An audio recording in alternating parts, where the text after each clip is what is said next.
ओम काळेश्वरी ओम नमो भगवती आईराजा उदे उदे सदानंदीचा उदे उदे. मित्रांनो, खूप लोकांचं असं म्हणणं आहे की आंघोळ्या देतात.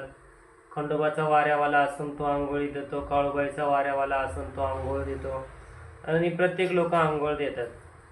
परंतु आंघोळ देताना ही आंघोळ योग्य आहे का आणि कशा पद्धतीची आंघोळ असते काय असते, तर आज आपण त्या आंघोळीचं महत्त्व पाहणार आहोत की नेमकं हे लोक आंघोळीमुळं काय झालंय की काही लोक त्रस्त झालेत आणि हिंडून फिरून त्यांना जायला यायला पण पैसे नाहीत. म्हणजे एवढी परिस्थिती वाईट आहे त्या लोकांची. कारण मला एक हसू येतं या गोष्टीवरती की हे लोक कसं काय अशा गोष्टी सांगतायत. मला म्हणजे महत्त्वाचं हे विचारायचं. तर ओम काळेश्वरी ओम नमो भगवती. तर मित्रांनो, आज आपण या व्हिडिओमध्ये शेवटपर्यंत पहा की नेमकं काय खरं आणि काय खोटं आहे हे आज मी तुमच्यासमोर सांगणार आहे. मला एका ताईचा फोन आला होता.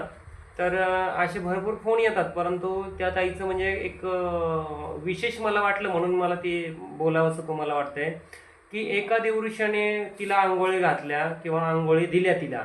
तर त्या आंघोळी कशा दिल्या माहिती आहे का? एक मांढरगावला पहिली आंघोळ दिली, त्याच्यानंतर दुसरी आंघोळ तिला सप्तशृंगीला दिली, तिसरी आंघोळ जेजुरीला दिली, चौथी आंघोळ, अशा वेगवेगळ्या ठिकाणी आंघोळी देतात. म्हणजे कशासाठी देतात ते? का म्हणजे त्या ठिकाणी गेल्यानंतरच आंघोळ केल्यानंतरच म्हणजे तुमचा अंगातला जो संचार आहे तो मोकळा होईल किंवा देव तुमच्या अंगात येईल असं असतं का काय? अहो, ती आदिमाया शक्ती आहे, तिला कुठेही यायचं झालं तर ती कुठेही येणार आहे ना ती. असं थोडीच आहे. मग आंघोळी द्यायच्या तर आंघोळीच्या नावाखाली हा जो काय बाजार चाललेला आहे किंवा अशा ज्या काही गोष्टी चाललेल्या आहेत ना, हे बंद करा. या गोष्टी योग्य नाही आहेत आणि या गोष्टीसाठी काहीही खरं नाही आहे.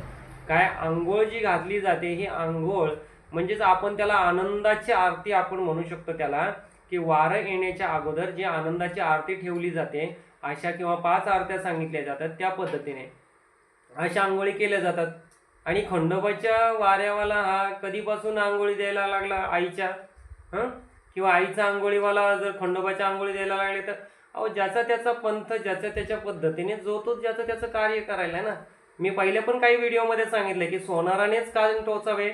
जर घिसाड्याला किंवा लोहाराला सांगितलं की माझे कान टोच म्हणल्यानंतर तो टोचल का तुमचे कान? किंवा त्याच्या हाताने टोचलेले योग्य असतील का मला सांगा? त्याच्यामुळे जे ते काम ज्याने त्यांनी केलेलंच योग्य असतं. आणि ह्या आंघोळीच्या नावाने भटकायला किंवा लोकांची दिशाभूल करणं हे तर मला चुकीचं वाटतं. की आंघोळी देणं, तुम्ही आंघोळ करा. आंघोळीमध्ये काय देता तुम्ही? हळदी कुंकू देता आंघोळीच्या, त्याच्या पलीकडे काय करता तुम्ही? आंघोळीचं महत्त्व तरी माहिती आहे का? आंघोळीचं महत्त्व काय असतं ते? आणि त्या गोष्टी माणसाला, आंघोळीचं महत्त्व माणसाला ह्या गोष्टी माहिती पाहिजेत की नेमकं ॲक्झॅक्ट आपण आंघोळी म्हणजे काय आहे किंवा त्या कशासाठी दिल्या असतात. काय तुमच्या आंघोळीमध्ये एवढी ताकद आहे का तुमच्या आंघोळीमध्ये की तुम्ही आई जगदंबेला तुम्ही काय म्हणतात ना, साक्षात बोलवू शकता म्हणून तुमच्या आंघोळीमध्ये? बरं, मी म्हणतो बोलावणं का होईना, परंतु एक घाटकोपरला ते एक चेंबूरला ते एक कुठे मालाडला, हे कुठला खेळ आहे हा? हां, तुमच्याबरोबर त्या भक्तांनी काय आधीच तो त्रासलेला असतो, पोळलेला असतो, त्याला त्रास होत असतो. या गोष्टी चुकीच्या आहेत. आंघोळ म्हणजे काय? आता मी तुम्हाला सांगतो की आंघोळ म्हणजे त्या भक्ताच्या घरी किंवा गुरुच्या दारामध्ये गुरुच्या हाताने घातलेली जाणारी आंघोळ म्हणजे त्याला आंघोळ देणं म्हणतात किंवा आंघोळ्या म्हणतात. हे 5 दिवसाचं लेणं द्यायचं आणि मग त्याला इकडं बोलव तिकडं बोलव या अशा प्रकारे आंघोळी द्यायच्या, हे मला पटत नाही. माझ्या बुद्धीला हे योग्य वाटत नाही आहे आणि त्या योग्य पण नाही आहेत. आता आंघोळ करताना, आंघोळ ज्यावेळेस आपण आनंदाची आरती घेतो आपलं वारं मोकळ्या करण्यासाठी, तर त्याच्यासाठी त्या आपल्या शरीरात असलेल्या आदिमाया शक्तीचा किंवा जे देवदेवता असेल त्या देवतांचा अभिषेक केला जातो. शरीर हे आपलं असतं, परंतु अभिषेक करताना पंचामृताने म्हणा आणि त्या आंघोळीचा महत्त्व असं असतं की त्या देवीला आंघोळ घातली जाते. आपल्या शरीरामध्ये असलेल्या देवीला, देवतांची आंघोळ घातली जाते आणि त्याबरोबर त्यांचा अभिषेक केला जातो. या पद्धतीला आंघोळ म्हणतात. आणि हल्ली काय म्हणतात ना, जेजुरीला आंघोळ, तर कधी काळूबाईला आंघोळ, तर कधी वणीला आंघोळ, तर कधी काय म्हणतात ना कुठेही असं असा प्रकार चालू आहे. तर ह्या गोष्टी योग्य नाही आहेत आणि या गोष्टींना बळी पडू नका. या गोष्टी मला आवडत नाही आहेत. आणि का तुम्ही खर्च करताय या गोष्टीसाठी?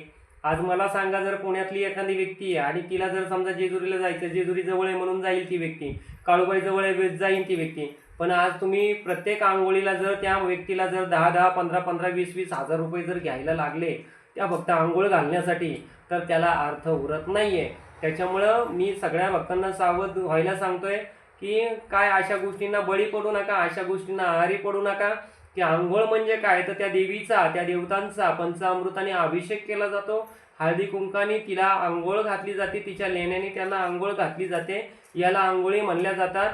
आणि जर एखाद्या शरीरामध्ये जर आपण लांब आहोत, त्यांना आपण त्या ठिकाणी जाऊ शकत नाही, म्हणून आपण त्यांना हळदी कुंकू भारून या 5 आंघोळी त्यांना घ्यायला सांगतो. म्हणजे हळदी कुंकू भारून देऊन, त्या आपल्या गुरुमंत्राने भारून देऊन ते त्यांना दिलं जातं. आणि त्या 5 आंघोळी असतात. हे आंघोळीतला फरक आहे. त्याच्यामुळं आंघोळीच्या नावाखाली चाललेला भोंदूगिरी हा भोंदूपणाचा आहे.